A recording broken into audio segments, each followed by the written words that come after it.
என்னது பீஸா வேணும்? ஆமா, உங்க அப்பா லட்ச லட்சமா சம்பாதிச்சு வச்சுட்டுக்குது.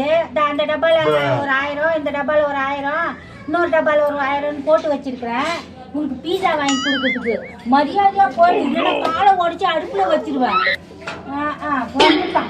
பீஸா வேணுமா?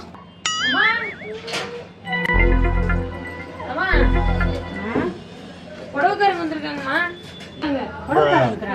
என்ன நல்லா புடவை வெட்டினு இருக்காங்க? சூப்பரா இருக்குது. பட்டு புடவை வெட்டினு வந்திருக்காங்க. 5000 6000 சொல்றாங்க. 5000 6000 இருந்தாலும் பரவாயில்ல. ஏன்னா நான் ஒரு 6000 இருந்தாலும் சரி, இன்னைக்கு எடுத்துட வேண்டியதுதான் புடவை கட்டல.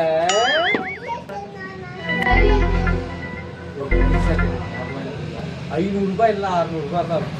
5000 5000 1000 சரி, நான் அப்புறமா வர போறேன். நீ போ.